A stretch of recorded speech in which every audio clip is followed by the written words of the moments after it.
maternelle et au cours préparatoire première année. Couleur vacances cette semaine, la commune de Cocody sous nos projecteurs.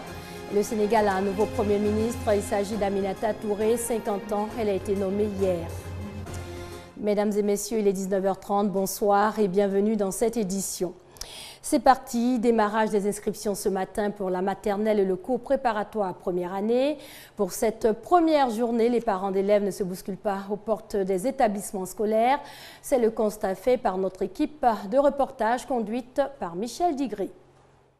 Groupe scolaire Front-Lagunaire à Trècheville, sur le portail, une note d'information qui indique le démarrage effectif des inscriptions à la maternelle et au CP1 ce lundi.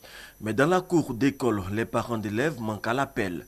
Ceux qui ont effectué le déplacement sont encore au stade des renseignements. J'ai appris ça à la télé, donc je dis vraiment, je vais venir voir si vraiment ça a commencé les inscriptions. C'est pour cela que je suis là ce matin. Après quelques échanges, rendez-vous est pris pour ce mardi. Je ne suis pas venue avec le jugement de l'enfant. Donc on m'a dit de me retourner, aller prendre le jugement de l'enfant. Je vais revenir demain pour venir inscrire l'enfant avec le jugement. Au groupe scolaire du Pont, il est 11 h. Les inscriptions se font au compte-gouttes. On a inscrit à peu près 10 élèves. Il y a 3 extraits qui viennent d'arriver. Chaque année, c'est comme ça. Il n'y a pas d'affluence. Les parents sont des commerçants. Donc c'est difficile de laisser les marchandises pour venir. Généralement, l'affluence, on constate l'affluence que le jour après la rentrée, c'est-à-dire le 16. C'est ce qui est dommageable.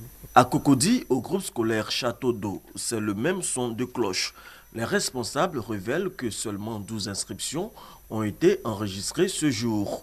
Les inscriptions qui s'achèvent ce vendredi 6 septembre concernent les enfants de 3 à 5 ans pour la maternelle et ceux de 6 à 9 ans pour le CP1. La rentrée scolaire est prévue le 16 septembre prochain. La communauté éducative se prépare en vue de sa réussite. Les responsables des comités de gestion des établissements scolaires COGES à pied d'œuvre. Une séance de travail ce matin au lycée Sainte-Marie de Cocody. Les comités de gestion des établissements scolaires publics de Côte d'Ivoire veulent, pour cette année académique 2013-2014, des taux de réussite aux examens beaucoup plus élevés, même si les résultats pour cette année sont satisfaisants. Cela passe par une rentrée scolaire effective dès le 16 septembre, la date qui sonnera le début des cours. Le 16 septembre, pour nous, c'est une date qui ne peut pas bouger. Il faudrait que les parents libèrent les enfants pour que les inscriptions se fassent. Nous avons facilité le travail de tous les parents en optant pour l'inscription en ligne. Cela veut dire qu'on peut être assis à la maison et puis inscrire tranquillement son enfant sans devoir aller s'aligner devant une salle, devant un bureau. Il faut que le 16, tous les enfants soient assis dans les salles de classe pour que les cours démarrent. On a relevé avec plus de 67% en 36e, 40% au BPC et plus de 33% au baccalauréat. C'est un score qu'on a connu il y a très longtemps. Nous pensons que c'est dû au fait que Madame le ministre de l'Éducation nationale a donné des instructions pour que nous appelions les parents d'élèves, la communauté éducative à s'impliquer parce que l'école, c'est l'affaire de tout le monde. Et nous pensons que cet appel de l'année dernière a été plus ou moins suivi et donc il faut remettre le tablier pour que cette année scolaire soit la meilleure. Pour réussir cette rentrée scolaire et garantir le bon déroulement de l'année académique, les COGES se sont engagés à mobiliser toute la communauté éducative, la société civile ainsi que les partenaires au développement autour de l'école et des apprenants. En bref, route à Bobo-Anyama, le président de la République, Alassane Ouattara, a procédé au lancement des travaux aujourd'hui. Des travaux de réhabilitation qui devront permettre aux usagers d'emprunter cette voie aisément. Les consultations en vue de la réconciliation en Côte d'Ivoire se poursuivent. La section locale de la CDVR sillonne les communes et quartiers. Ce matin, c'était l'étape de Yopougon 2 où les avis et les propositions des chefs de communauté ont pu être recueillis. Grâce Kando. Plus efficace sur le terrain, la commission Dialogue, Vérité et Réconciliation a créé dans les communes du district d'Abidjan et des villes de l'intérieur du pays des commissions locales. Ces commissions sont chargées de rapprocher les différentes communautés divisées par plusieurs années de conflits en Côte d'Ivoire. Dans le cadre de cette politique, la commission locale de Yopougon 2 décide de rencontrer les chefs de communauté pour recueillir leurs avis et propositions sur la crise qu'a connue la Côte d'Ivoire. Ce que nous souhaitons, c'est d'avoir des échanges tout à fait fraternels, des échanges tout à fait responsables sur tout ce qui s'est passé, ce qui a pu toucher les gens, ce qui a pu leur faire mal, pour qu'ensemble nous puissions véritablement en parler et voir dans quelle mesure ce CDVR peut apporter des solutions à leurs difficultés, à leurs problèmes. Des préoccupations ont été émises par quelques chefs de communauté. Nous, le peuple oué, nous avons tant souffert. J'ai tout perdu. Je veux que le président nous aide à nous prendre en charge. Une fois que les victimes sont connues, nous souhaitons une structure étatique qui peut siéger, c'est-à-dire la juridiction. Les dommages seront identifiés, appréciés par les juridictions. 48 quartiers précaires sont concernés par cette phase de consultation qui dure 2 jours. La commission Dialogue, Vérité et Réconciliation, créée il y a plus de 2 ans, a pour mission, entre autres, d'œuvrer à la réconciliation et au rétablissement d'une paix durable entre toutes les communautés vivant en Côte d'Ivoire.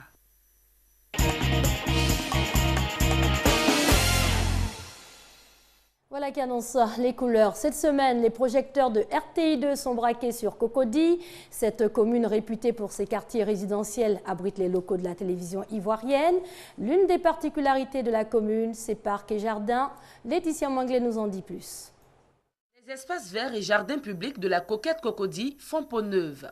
Il y a quelques mois de cela, ces endroits de repos pour les uns et de divertissement pour les autres n'étaient que l'ombre d'eux-mêmes, transformés parfois en dépotoirs ou abris pour malades mentaux. Avant, c'était un refuge de fous où les enfants ne pouvaient pas avoir accès pour pouvoir jouer. On pouvait même chasser les agoutis, et là et tout ça. Avec la nouvelle politique du maire, nous avons essayé de restaurer ce jardin. Et la nature ayant horreur du vide, tous les espaces de la commune non occupés sont désormais attribués aux fleuristes. L'aubaine est toute trouvée pour réorganiser le secteur. Ici, là, on est sécurisé par la mairie. Grâce à la mairie, nous sommes là. Parce que c'est la mairie qui nous a autorisé à faire nos activités en nous encadrant et en nous en sécurisant. Un hic cependant. Les belles sculptures implantées au sein des parcs à Cocody attendent toujours d'être approvisionnées pour produire l'effet escompté, jets d'eau et fontaines.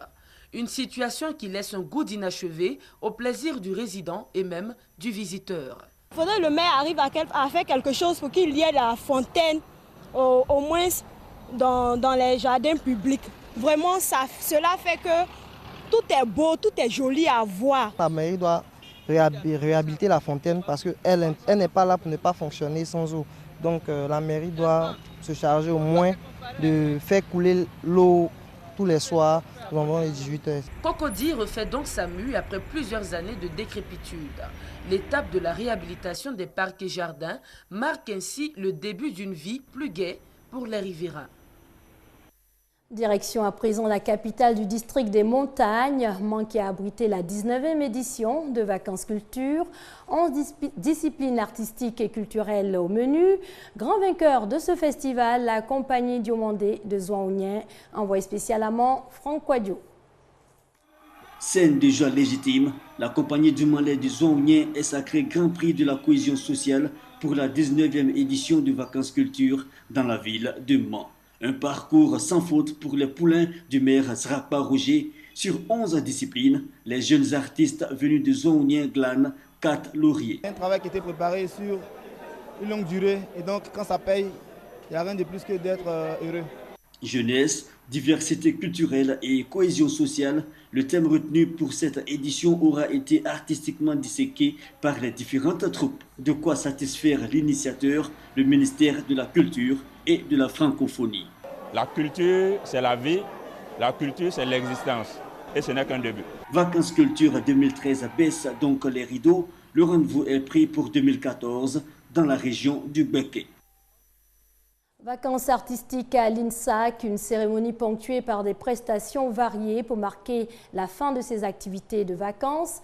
Un beau spectacle offert aux parents et invités samedi dernier avec Laetitia Mwanglé.